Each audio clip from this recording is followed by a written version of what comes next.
Thank you, Chairman Graham and Ranking Member Coons and my other colleagues here on the Judiciary Committee. It's an honor for me to be able to introduce a distinguished Alaskan, Joshua Kindred, who is here with his lovely family. And I want to thank them all for their patience as this process has run its course. I also want to congratulate Josh on his unanimous qualified rating by the ABA, which was released last night. I first met Josh a decade ago, Mr. Chairman, when I was Alaska's Attorney General. He was working with me as a prosecutor in the criminal division, and I was impressed then and continue to be impressed with his fierce commitment to equal justice under the law, respect for all, and a deep understanding of Alaska's unique legal landscape. There are three general reasons why I think Josh will make an exceptional Alaskan federal judge. First, he has broad-based criminal litigation experience. Like all states, Alaska has significant challenges with crime, particularly the heinous crimes of sexual violence against women.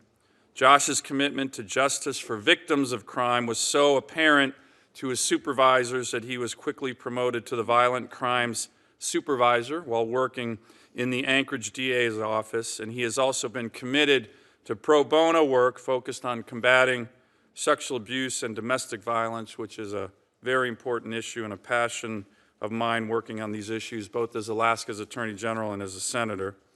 Second, Josh has significant civil litigation experience on some of the most prominent legal issues facing Alaska. He has served as environmental counsel for the Alaska Oil and Gas Association and most recently as the regional solicitor general for the Department of Interior, a very important position in Alaska considering that the federal government controls more than 60% of the state's land. And finally, Josh has very strong qualifications with regard to being familiar with the numerous complex federal laws that are Alaska-specific. Mr. Chairman, you know how unique Alaska is. Decade after decade, Congress passes major legislation that deals exclusively with my state.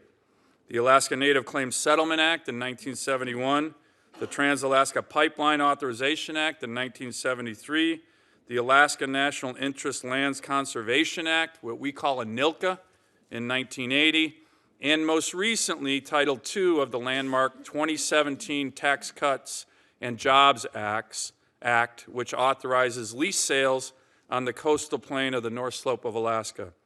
These federal laws are critical to my state, and yet federal courts like the Ninth Circuit Court of Appeals routinely misinterpret them to the detriment of the people I represent.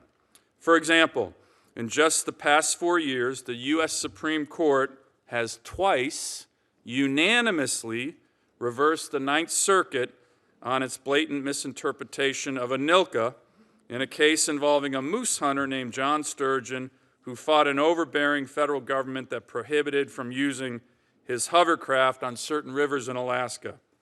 In its most recent smackdown of the Ninth Circuit this year, Justice Kagan, writing for the unanimous court, summed up Alaska's legal landscape very aptly. Quote, "If Sturgeon lived in any other state, his suit would not have a prayer of success," she wrote, "except that Sturgeon lives in Alaska, and as we have said before, under federal law, Alaska is often the exception and not the rule." Mr. Chairman, Josh Kindred understands this Alaska unique legal jurisprudence.